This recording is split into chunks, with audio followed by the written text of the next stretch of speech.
माझा विषय पंढरपूरच्या श्री विठ्ठल मूर्तीचे मूर्तिशास्त्रीय एक अवलोकन या स्वरूपाचा।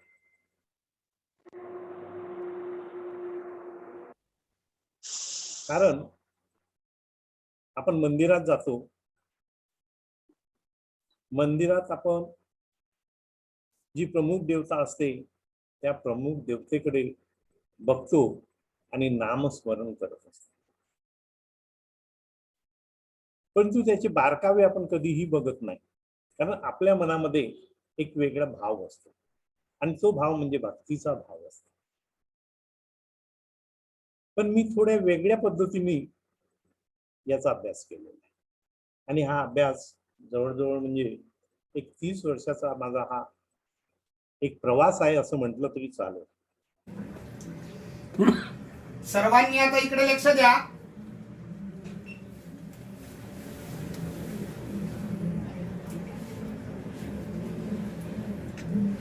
देवाच्या शरीरावरती वेगवेगळे चिन्ह आहेत। आता हे गुरुजी तुम्हाला सर्वांना हे चिन्ह सांगत आहेत, सर्वांनी लक्ष द्या।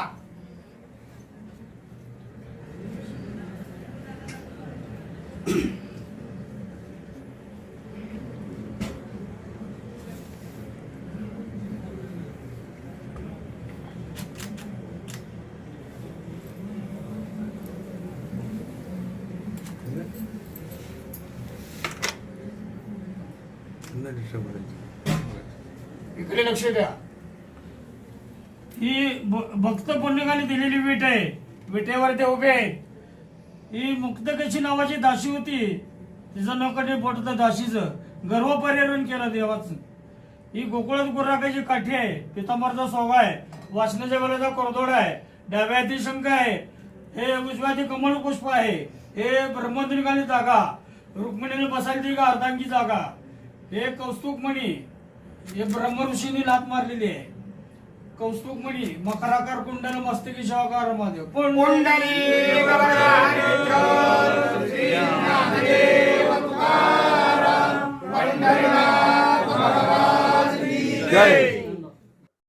कारण श्री विठ्ठलाचे वर्णन करताना तुकाराम महाराजांनी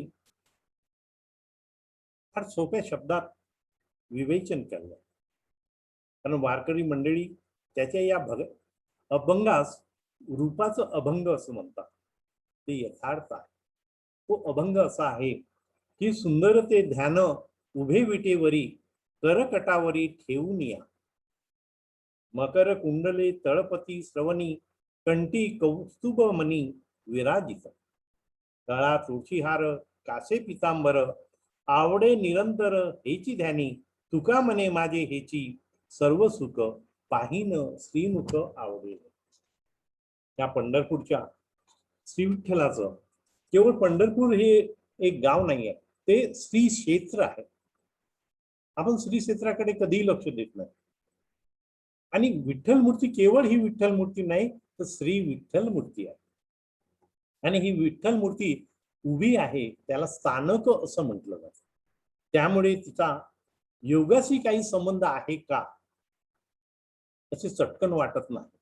आणि म्हणून वैखानस आगमातील मूर्तीविषयक अभ्यास विषयक भागात उभी असलेली प्रतिमा योग प्रकारची असू शकते या संबंधीचे सविस्तर विवेचन आलेले आहे। योग स्थानक प्रकारातील विष्णूची मूर्ती कलकत्ता येथील इंडियन म्युझियम मध्ये आपल्याला बघायला मिळतं। तर श्वेताश्वतर उपनिषद आणि पातंजलीच्या योग सूत्रामध्ये सुद्धा छाती, मान व मस्तक एका ओळीत ताटपणे ठेवल्यास योग साधना होऊ शकते असं सांगितलंय। मग योगी असलेला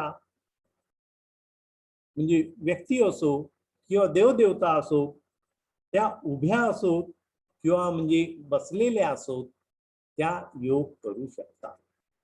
कारण बरेचदा भारतामध्ये असं म्हटलं गेलेलं आहे की उभ्यानी योग करू नये, पण तुम्ही श्री समर्थांच्या मूर्तींचा जर अभ्यास केला तर तुमच्या असं लक्षात येईल की ते उभ्यानी योग करत होते।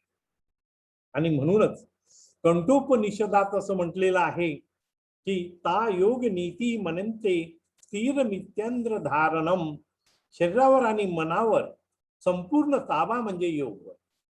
आणि हा योग विठ्ठलाच्या मूर्तीमध्ये आपल्याला बघायला मिळतो.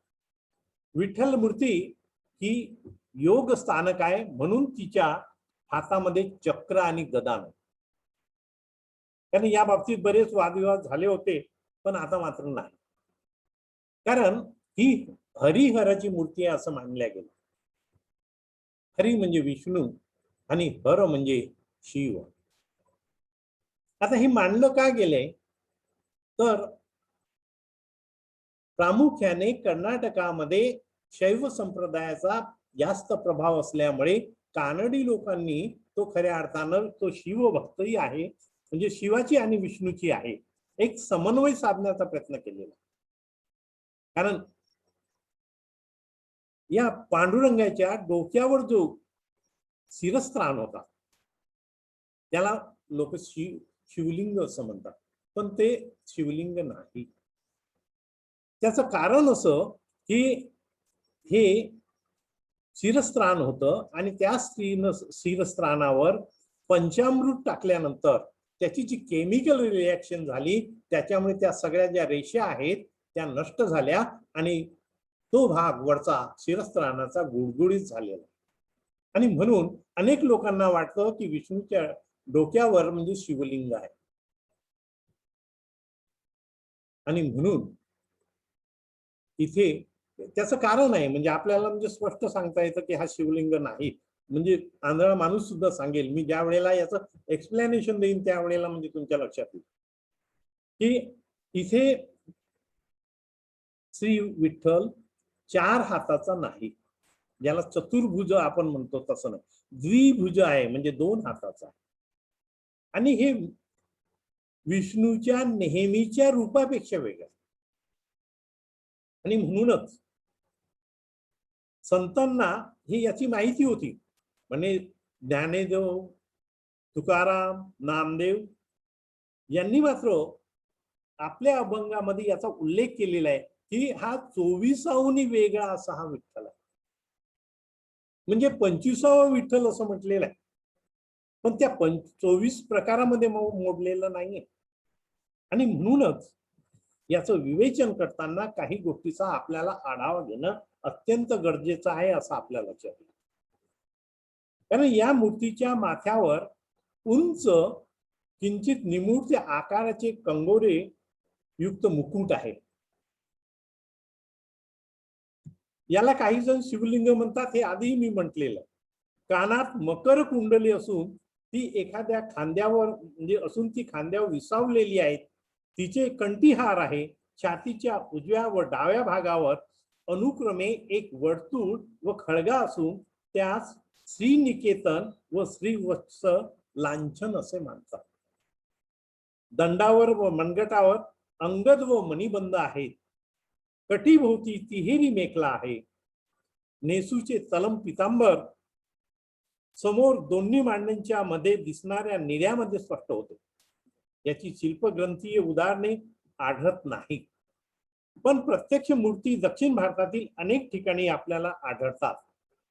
श्री विठ्ठल मूर्ती त्या बाबतीत एक आपल्याला एक म्हणता येतो की इथे दोनच गोष्टी आपल्याला बघायला मिळतात. कारण ज्या वेळेला हे विष्णूच्या अवतारामध्ये बसत नाही, कारण विष्णूचे एक दशावतार आहे, मत्स्य कुर्म पासून ते आज कल्कीपर्यंत, तर त्या दशावतारामध्ये बसत नाही ही मूर्ती. विष्णूच्या परिवार देवतामध्ये ही मूर्ती बसत नाही, कारण इथे परिवार देवता नाही, कारण रुक्मिणी नाही आहे इथे.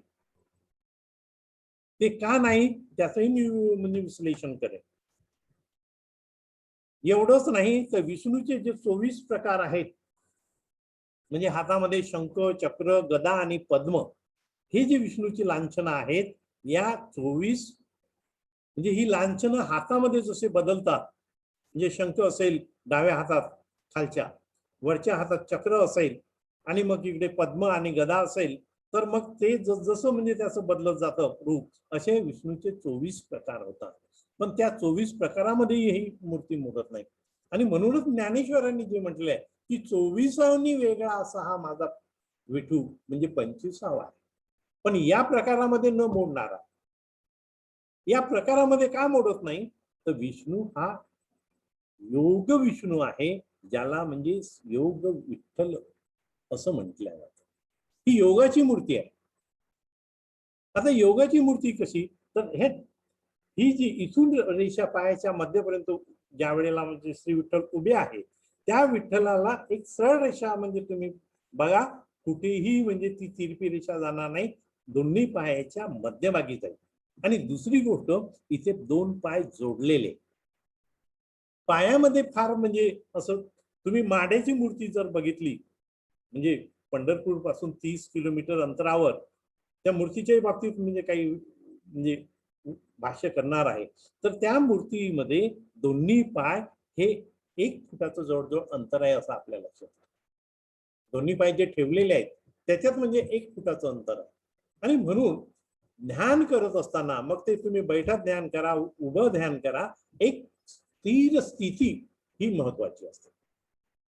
आणि म्हणून या ठिकाणी विठ्ठलाच्या मूर्तीला स्थिर स्थिती प्राप्त झालेली. आणि ध्यानामध्ये असं म्हटलं गेलं की शाक्त संप्रदायामध्ये मात्र ही वेगळी परंपरा आहे की ध्यान करत असताना स्त्री असली तरी चालतं. पण या वैष्णव संप्रदायामध्ये किंवा म्हणजे पुढे वारकरी हा शब्द आपण वापरतो त्या संप्रदायामध्ये ध्यानामध्ये स्त्रीला महत्व नसतं. महत्व या अर्थानं की ज्या वेळेला माणूस ध्यान करतो तो एकटाच करतो. आणि इथे म्हणजे ज्या वेळेला आपण नॉर्थ इंडिया आणि महाराष्ट्राची ज्या वेळेला तुलना करतो एक गोष्ट लक्षात ठेवायला पाहिजे की इथे श्री विठ्ठलाला माऊली म्हटले. माऊलीची उपमा कुठल्याही देवतेला दिलेली नाही, फक्त महाराष्ट्रातील श्री विठ्ठलाला दिलेली आहे आणि ती श्री क्षेत्र पंढरपूर याच ठिकाणाला दिली. आणि म्हणून मग या माऊलीला एक वात्सल्याचं एक प्रतीक दाखवलेलं. माऊली ही साधी सुधी नाहीये, योगातील आहे. योगामुळे सगळ्यांना ती दूरदृष्टीने बघू शकतो. योगशास्त्रामध्ये असं म्हटलं जातं की प्रत्येक माणसाला एक तिसरा नेत्र असतो, तो तुम्हाला दिसत नाही, पण त्या नेत्राच्या आधारे तो खऱ्या अर्थानं तो प्रत्येकाला बघत असतो. भक्त असोत नसोत प्रत्येकाला बघत असतो. म्हणजे जे जे वारकरी येतात ते तर त्यांचे प्रिय आहेतच, पण जे जे नाही तेही त्यांचे प्रिय आहे. म्हणजे आपल्या मनात जर भाव असतील तर तुम्हाला देव हा प्रसन्न होतोच, पण भाव नसले तरी प्रसन्नतेच्या वाटेवर आपण जातो एवढं तरी आपल्या लक्षात येतं. आणि म्हणूनच या पंढरीच्या विठ्ठलाचं वर्णन करत असताना अनेक म्हणजे मुद्दे निर्माण झाले होते. पहिला मुद्दा निर्माण झाला होता की ही महावीराची मूर्ती आहे. महावीराची म्हणजे जैनांची मूर्ती आहे, महावीरांची नाही. पण 20वा जो तीर्थंकर आहे नेमिनाथ याची मूर्ती आहे असं म्हटलं गेलं होतं. बराच वाद झालेला, कारण तो ही मूर्ती तीर्थंकरांची का नाही. तर एक गोष्ट लक्षात ठेवायचं की कुठलेही तीर्थंकर हे सालंकृत असत नाही, म्हणजे अलंकार युक्त असत नाही. हे पहिलं म्हणजे ओळख करण्याचं एक माध्यम आहे. शिवाय त्यांचे लांछन शंख असले तरी त्यांच्या जवळ पद्म असत नाही. पद्म म्हणजे गदा, पद्म म्हणजे कमळ. हे कधीही पीठावर दाखवलेले नसून त्यांच्या बाजूला दाखवतात. हातात कधीही पद्म नसतं त्यांच्या. तसेच त्यांच्या हाती कमळ नसले तरी कमरेवर हात ते कधी ठेवत नाही. म्हणजे विठ्ठलांचं वैशिष्ट्य असं की कमरेवर हात आहे.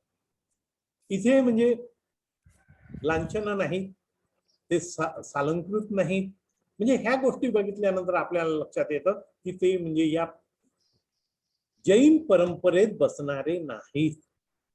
त्याच्यानंतर काही लोकांनी म्हणजे हा मुद्दा काढला होता की ही मूर्ती बुद्धाची आहे.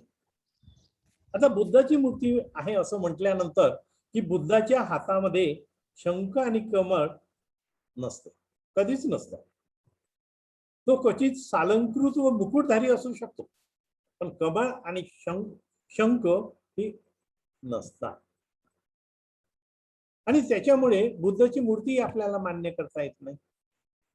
त्याच्यानंतर तिसरा एक मुद्दा उचलला गेला होता. तो मुद्दा असा की माड्याची मूर्ती ही श्री विठ्ठलाची ओरिजिनल मूर्ती आहे. आमचे ज्येष्ठ संशोधक राचिम ढेरे यांनी हा मुद्दा मांडला. माझा प्रश्न असा आहे की ही जर माड्याची मूर्ती या उंचीची आहे, माड्याची मूर्ती जर मुख्य मूर्ती असेल तर मूर्ती ओळखासाठी छातीवर म्हणजे नाव लिहिलं जात नाही की मी माने आहे, तर माने आहे हे जर ओळखायचं असेल तर माझ्या छातीवर मी माने आहे असं लिहिलं जात नाही. कारण भक्तगण आपोआपच ते ओळखतात की ही देवतेची या देवतेची मूर्ती आहे. आपण कुठेही गेल्यानंतर आपल्याला माहिती होतं काही लांछनं ठरलेली असतात, काही प्रतीकं ठरलेली असतात आणि त्या प्रतीकाच्या आधारे आपण ती मूर्ती ओळखत असतो ही या देवतेची मूर्ती आहे. शंकर असेल तर म्हणजे साप किंवा त्रिशूळ किंवा डमरू असे म्हणजे लांछनं असतात आणि त्याच्यामुळे ती शिवाची मूर्ती आहे असं आपण मानतो. पण इथे मात्र तेही नाही. म्हणजे लांछनं म्हणजे नावच लिहिलेलं आहे इथे. त्याचं कारण नंतर मी सांगेन की म्हणजे हे असं का घडलं. त्याच्यानंतर चौथा मुद्दा एक मांडला गेला, ही वीर मूर्ती आहे. आमचे माणिकराव धनपलवार म्हणून प्रोफेसर होते उस्मानिया युनिव्हर्सिटीला, त्यांनी हा मुद्दा मांडला होता की वीर मूर्ती आहे. वीर मूर्ती नाही. याचं कारण असं की फक्त दोन लांछन आहेत, एक कमळ आहे आणि एक शंख आहे. कमळ हे पावित्र्याचं प्रतीक आहे, शंख हे ज्ञानाचं प्रतीक आहे. आणि इथे युद्ध करायसाठी जे काही लांछनं लागतात चक्र आणि गदा तेही नाहीत. आणि एकंदर ही समचरणात असलेली उभी असलेली योगी मूर्ती आहे. आणि योगामध्ये कुणी युद्ध करत नाही हे सर्वसामान्यांना सुद्धा कळत. आणि म्हणूनच या मूर्तीच्या बाबतीत विवेचन करत असताना काही गोष्टी अत्यंत स्पष्ट आहेत असं आपल्याला म्हणता येईल. आणि दुसरी गोष्ट, या मूर्तीचं वर्णन करत असताना आपल्या लक्षात येतं की या मूर्तीच्या एकंदर विवेचनामध्ये बऱ्याच म्हणजे बाबतीत साम्य आढळून येतं. आणि ते साम्य कसं, तर पंढरपूरला गेल्यानंतर तुमच्या असं लक्षात येईल की ही मूर्ती एकाकी आहे, कौटुंबिक नाही. आणि ध्यानामध्ये हा माणूस म्हणजे जो कुणी म्हणजे असेल तो एकाकीच असतो. म्हणजे योगामध्ये ज्या वेळेला आपल्याला बसायचं असतं, उभं राहायचं असतं, उभं राहून योग करण्याच्या परंपरा भारतामध्ये अनेक ठिकाणी आहेत. पतंजलीच्या सूत्रामध्येही हे सांगितलेलं आहे की उभ्याने योग करता येतं. म्हणजे स्थानक असो किंवा आसन असो तुम्हाला योग करता येतं. पण शाक्त संप्रदाय एक असा आहे की तिथे योग मात्र कुटुंबासहित करता येतात. कुटुंबासहित म्हणजे स्त्री सहित करता येतात. विठ्ठलाच्या बाबतीत मात्र एक गोष्ट अशी लक्षात ठेवायला पाहिजे की विठ्ठल हा इतरांहून वेगळा आहे, तो सर्वांना घेऊन चालणारा आहे. एवढंच नव्हे तर तो वात्सल्य कुटुंब प्रियही आहे. आणि म्हणूनच या संदर्भामध्ये आपल्याला काही गोष्टींचाही आपल्याला आढावा घेणं अत्यंत आवश्यक आहे. म्हणजे जेव्हा नव्हते चराचर तेव्हा होते पंढरपूर, जेव्हा नव्हते अलकापुरी तेव्हा होते पंढरपूर. आज नव्हे, काल नव्हे, परवा नव्हे, तर 28 युगे इथे पांडुरंग ठाकला आहे. हे सावळे ध्यान विठेवरी उभा आहे. ज्ञानेश्वर, नामदेव, एकनाथ, तुकाराम अशा ज्ञानी आणि भागवत भक्ताचा प्राण ज्यांच्यासाठी कासावीस झाला, ज्यांच्या दर्शनाने या विरागी पुरुषांची हृदय आनंदाच्या डोई बुडून गेली, तो सर्व मांगल्याचा मंगल असा विठ्ठल इथे उभा आहे. आज शेकडो वर्ष सहस्रावधी जनाचा हा सखा आहे, जनमानसात नांदतो आहे. पंढरपुरी चरणी माता ठेवून संतुष्ट झाला तरी कोण रे तू बाबा, कुठून आला, हे प्रश्न करायला भक्तगण चुकले नाही. ज्ञात्यांनी संतांनी या प्रश्नाचं उत्तर आधीच मिळवलं होतं. हा आधी नसलेला, अंत नसलेला कैवल्याचा पुतळा आहे, हे उच्चारवानानं सांगितलं. पण परमार्थाच्या इतक्या उंचीच्या शिखरावर न पोहोचलेल्या सामान्य जनासाठी याचा उपयोग नव्हता. आमचा हा विठ्ठल म्हणजे गोपाल कृष्णच आहे. गोकुळातील व्रात्य बालक, द्वारकेचा राणा, अर्जुनाचा सखा आणि रुक्मिणीचा पती कृष्ण. कृष्ण तो हाच इथे विठ्ठल रूपानं उभा आहे. या मंदिराचं थोडं वर्णन केल्यानंतर आपल्याला काही गोष्टी लक्षात येतात. मंदिराच्या महाद्वारापाशी आलं की थोडं थपकावं लागतं. समोर ज्या 10-12 पायऱ्या दिसतात, त्यातील खालच्या 2 पायऱ्या पितळी पत्र्याने मढलेल्या आहेत. त्याला एका पायरीवर एक मुखोटा आहे, संत नामदेवाचा. नामदेवानी इथं समाधी घेतली असे आक्षेप आहे. जन्मभर ज्यांच्या नाम संकीर्तन केलं, त्याच्याच दारात, त्याच्याच समोर मृत्यूनंतरही राहावं या इच्छेनं नामदेवानी इथे समाधी घेतली. क्षेत्रस्थ मंडळी असंही सांगतात की पांडुरंगाच्या दर्शनात येणाऱ्या भक्तजनाच्या पाय धुळीने आपलं उद्धार होईल, या कल्पनेने नामदेवानी हीच जागा निवडली. मात्र भक्तगण या पायरीला कोणीही पाय लागू देत नाही. विठ्ठलाचं दर्शन घ्यायचं झालं तर आधी विठ्ठलाच्या या परमभक्ताचं घ्या, असंच समाधीचे स्थान सुचवलं. नामदेवाच्या पायरीच्या समोर कोपऱ्यामध्ये आहे संत चोखोबाची समाधी. उसा डोंगापरी नाही, रस नोहे डोंगा, नदी डोंगापरी जल नाही डोंगा. तर दारिद्र्य समाजाच्या तळागाळाला म्हणून वेठ बिगारीत सापडला आणि मंगळवेढाच्या कुशू अंगावर कोसळून त्या ठिकाणी त्याचा मृत्यू झाला. इथे आहे त्याची भाव समाधी. आज सुदैवानं कुठल्याच चोखोबावर देवापासून सक्तीनं दूर राहण्याची वेळ येत नाही. चोखोबाच्या समाधीच्या रूपानं भक्तीच्या बळावर माणसं किती उच्च कोटीला पोहोचतात याची आपल्याला कल्पना करता येते. पुढे गेल्यावर मुखमंडप आहे, वरच्या मजल्यावर नगारखाना आहे, दीपमाळेपाशी शेजारी एक मोठी दगडी रांजण आहे. तो बोधले बुवाच्या नावाने संतांनी बसवलेला आहे. या संताची समाधी औरंगाबाद जवळील देवगिरी इथे आहे. या दगडी रांजणाचा उपयोग पाण्याच्या टाकीसारखा केला जातो. नंतर अगदी छोट्या देवळात विठ्ठलाचं वाहन गरुड याची स्थापना केली. तेही देवाच्या बरोबर समोर येतील अशा दिशेने. थोड्या उजव्या बाजूला मारुती उभा आहे. ही 11 विकळार अशी उग्र स्वरूपाची मूर्ती आहे. या मूर्तीची स्थापना ही नंतरच्या काळात म्हणजे जवळजवळ 17-18व्या शतकामध्ये झालेली आहे आणि ही स्वामी समर्थ रामदासांनी केलेली. म्हणजे मंदिरामध्ये काय काय डेव्हलपमेंट झालेले आहेत ते सुद्धा आपल्याला या माध्यमातून सांगता येतं. आणि म्हणूनच विठ्ठलाच्या जागी धनुर्धानी त्यांना रामचंद्र दिसलाय. एकीकडे हनुमान आणि एकीकडे रामचंद्र दिसला आणि त्यांचा सांगती हनुमान म्हणजे सारथी हनुमान हेही आपल्याला म्हणजे तिथे बघायला. याही पुढे 16 खांबी मंडप आहे. याच्या मध्यभागी जो चौकोन आहे त्याच्या 4ही बाजूंनी मूर्तिकाम आहे. येथील चित्रे पारंपरिक पद्धतीचे आहेत आणि सगळ्यात महत्वाचं हे शिव मंदिर नाही.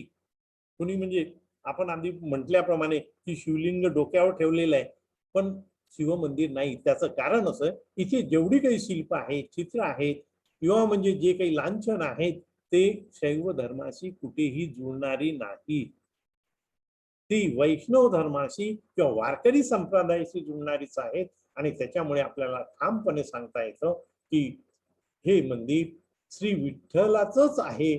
इथे दुसऱ्या कुठल्याही देवतेला स्थान नाही. कारण हे योग मंदिर आहे आणि त्याच्यामुळेच आपल्याला याचं स्वतंत्र अस्तित्व मान्य करावं लागतं. मुसलमानाच्या काळामध्ये, आता मी माढ्याचं उदाहरण याच्यासाठी आधी सांगितलं होतं, ते आता म्हणजे त्याचं मुसलमानाच्या आक्रमणाच्या प्रसंगी विठ्ठल मूर्ती पंढरपुराच्या बाहेर नेऊन ठेवावी लागली आणि ती इसवी सन 1659 मध्ये अफजल खानाची स्वारी झाली असताना ती ठेवल्या गेली. त्यावेळेला पंढरपूरवर संकट कोसळले होते आणि पंढरपूरवर संकट कोसळल्यामुळे आपोआपच मूर्तीला हलवणं आवश्यक होतं. कारण मुस्लिम धर्मीयांनी मूर्तीची तोडफोड करणे ही एक परंपराच चालू ठेवली होती आणि त्याचा फटका हा पंढरपूरला बसणार होता. पण इथल्या बडव्यांनी मात्र ती मूर्ती माढ्याला नेली आणि तिथे ती ठेवली आणि इथे दुसरी मूर्ती आणून बसवली आणि त्या मूर्तीची पूजा करू लागली. पुढे अफजल खानाचा वध झाल्यानंतर ही मूर्ती परत पंढरपूरला आली. त्याच्या नंतर औरंगजेब हा 1695 मध्ये पंढरपुराच्या जवळ आला. म्हणजे जवळजवळ 4-5 वर्ष त्याची पंढरपुराच्या जवळ छावणी होती आणि त्याच्यामुळे परत मूर्ती हलवावी लागली. परत ती माढ्याला आणली. पण त्या काळामध्ये माढ्यामध्ये जी मूर्ती होती ती मूर्ती पंढरपूरला शिफ्ट करण्यात आली आणि ही शिफ्ट केल्यानंतर जेव्हा छावणी परत गेली त्यानंतर ही पंढरपूरची मूर्ती जी ओरिजिनल मूर्ती होती ती माढ्यावरून पंढरपूरला आणण्यात आली आणि ही मूर्ती माढ्याची जी मूर्ती आहे ती मूर्ती परत तिथे नेण्यात आली. हे आपल्या लक्षात येतं. याचं कारण असं ज्या वेळेला आम्ही बारीक बारीक मूर्तीशास्त्रीय अभ्यास करतो त्यावेळेला त्या मूर्तीचा आकार कसा आहे, त्याचा चेहरा कसा आहे, त्याची ठेवण कशी आहे याच्यावरून आपल्याला त्याचा कालखंड सुद्धा ठरवतो. कारण ही पंढरपूरची मूर्ती ही 10व्या-11व्या शतकामधली आहे. मूर्ती ही 15व्या-16व्या शतकातली मूर्ती आहे हे आपल्या लक्षात येतं आणि त्याच्यामुळे मूर्तीशास्त्रीय दृष्ट्या आपल्याला कितीही कुणी प्रयत्न केला तरी चेहऱ्यामध्ये म्हणजे फरक पडतोच. कारण त्या काळाची जी ठेवण असते, कारण 10व्या शतकामध्ये कोरणारा जो मूर्तिकार असेल त्याच्या पुढे जे आदर्श असतात ते आदर्श 15व्या शतकामध्ये किंवा 16व्या शतकामध्ये मूर्ती कोरणारा जो कारागीर असेल त्याच्या पुढे असलेले आदर्श हे सगळे वेगवेगळे आदर्श असतात आणि त्याच्यामुळे त्यानुसार ती मूर्ती घडत असतो आणि मग आपल्या लक्षात येते की ही या काळातली मूर्ती आहे ती त्या काळातील मूर्ती आहे हे आपल्याला सांगता येतं. आता पंढरपूर येथे दुसरा एक महत्वाचा मुद्दा असा की ही मूर्ती प्राचीन का याचं एक आपण तुलना करता येते.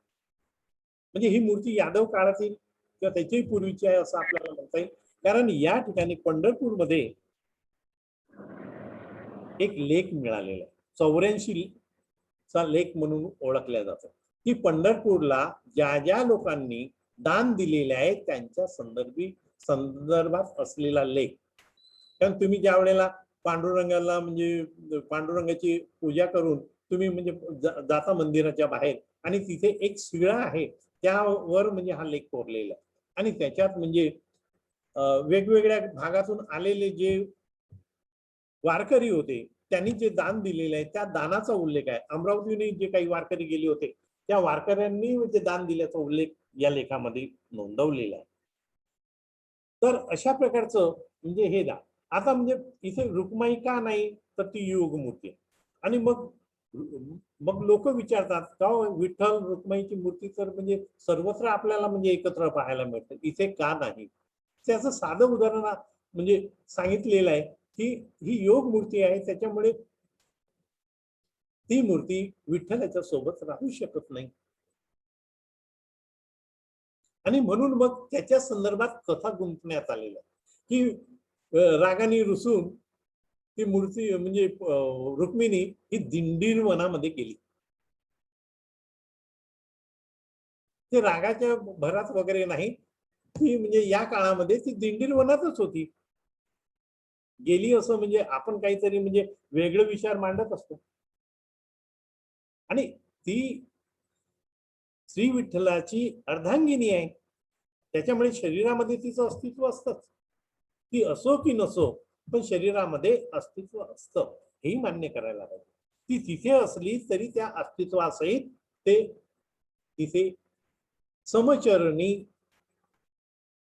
हे म्हणजे डोळ्याचे जे जे भाव आहेत ते अधोन्मिलित असतात, म्हणजे अर्धे उघडे अर्धे बंद, आणि त्यांची दृष्टी ही नाकाच्या शेंड्यावर म्हणजे पडलेली असते. योगामध्ये दृष्टी जर अधोन्मिलित असेल तर ती दृष्टी ही नाकाच्या शेंड्यावर पडलेली असते, आणि समचरणी म्हणजे एका सरळ रस्त्यामध्ये उभा असलेला किंवा बसलेला असेल तरी म्हणजे मांडीचा जो मध्य भाग असतो त्या मध्य भागापर्यंत म्हणजे ती म्हणजे रेषा सरळ गेली पाहिजे. कुठेही म्हणजे द्विभंग किंवा त्रिभंगामध्ये ती मूर्ती नसते, आणि जी द्विभंगामध्ये किंवा त्रिभंगामध्ये मूर्ती असेल तिला योग मूर्ती कधीही म्हटल्या जात नाही. आणि म्हणून या दृष्टिकोनातून विठ्ठल विचार करत असताना आपल्याला काही गोष्टींचा म्हणजे आढावा घ्यायला पाहिजे. ते म्हणजे की माड्याच्या मूर्तीचं आणि इथल्या मूर्तीची थोडी वेगळ्या पद्धतीने परत तुलना करू. की पंढरपूरच्या मूर्तीमध्ये कटी वस्त्र आहे हे तुम्हाला स्पष्ट दिसतं. माड्याची मूर्ती ही दिगंबर मूर्ती आहे, आणि तुम्ही संत साहित्याचं जर बारकाईने वाचन केलं असेल तर तिथे कटी वस्त्र हा शब्द अनेकांनी अनेकदा वापरलेला आहे. पण माड्याची मूर्ती मात्र ही दिगंबर मूर्ती आहे, त्याच्यामुळे ती मूर्ती ओरिजिनल होऊ शकत नाही. दुसरी गोष्ट, पंढरपूरच्या मूर्तीचा कटिवस्त्राचा सोंगा दोन पायामध्ये लोंबताना दिसतो. आपण बारीक असं बघत नाही, आपण बघतो केव्हा की जेव्हा म्हणजे हार तुरे असतात त्याचा नमस्कार करतो आणि आपल्याला देव पावला इथपर्यंत आपलं ठीक आहे. ते एक म्हणजे आत्मिक प्रेम असतं तुमचं, एकमेकाशी साधण्याचा तो एक संवाद असतो असं आपण म्हणू शकतो. पण त्याच्याही पलीकडे जाऊन जर आपल्याला बारकाईनं बघायचं असेल तर ते अशा वेळी बघायला पाहिजे की त्यांचं स्नान झालेलं आहे, कुठल्याही म्हणजे त्या मूर्तीवर म्हणजे कुठल्याही प्रकारचं म्हणजे हार तुरे किंवा म्हणजे कुठलंही लेपन लावलेलं नसावं, आणि त्यावेळेला म्हणजे त्याचं ओरिजिनल स्वरूप आपल्याला बघता आलं. आणि मग ते बघितल्यानंतर आपल्या असं लक्षात येतं की तिथे त्यांचा पायामध्ये जो कटिवस्त्राचा सोंग आहे तो स्पष्टपणे दिसतो. त्यालाच भावदृष्टीने गोवळकाठी म्हणण्याचाही प्रघात पंढरपूरला आहे. आणि ही जी मूर्ती आहे ही माडीची मूर्ती ही दिगंबर आहे, आणि एवढंच नाही तर ती आहे बाळकृष्णाची. म्हणजे आकारावरून आपल्याला लक्षात येतं की तो श्री विठ्ठल नाही तर तो बाळकृष्ण विठ्ठल आहे. आता कोणी आपल्याला यात म्हणजे आधी आपण म्हटलेलं आहे की उत्तर भारतामध्ये प्रियकर प्रियसी असे संबंध दाखवलेले आहेत देवदेवतांशी, पण एकमेव मूर्ती अशी आहे की जिला माऊली हे उपाधी दिलेली. त्याचं कारण असं की माऊली म्हणून जे बाहिलेले आहे अन निखळ वसलतेची मूर्ती म्हणून अनुभवलेले आहे, अगदी ज्ञानोबापासून थेट निळोबापर्यंत विठ्ठलाला याच भावस्पर्शेने म्हणजे मातृत्व जे आहे त्या भावनेने एका विशिष्ट स्तरावर नेलेला आहे असं आपलं वाटतं. महाराष्ट्रातल्या भागवत धर्माला ज्ञानाची बैठक प्राप्त करून देणाऱ्या ज्ञानदेवानी आपल्या गीता टीकेमध्ये आत्मतत्वाचे माऊली स्वरूपच प्रियतम आहे असं मानलेलं. तिथे प्रियाची पहिली सीमा ते भेटे माऊली आत्मा, तिथे सेवी आटे डिडिंबा संसारिका आहे. म्हणजे ज्ञानेश्वरांनी आत्मतत्व, श्रुती, गीता, गुरु आणि संत श्रोते या सर्वांनाच माऊली या रूपात पाहिले आहे, कारण त्यांच्या दृष्टीने सारे चराचर विश्व मातृरूपाने भरलेलं, म्हणजे सर्वच विश्व हे मातृरूप आहे असं त्यांनी मानलेलं.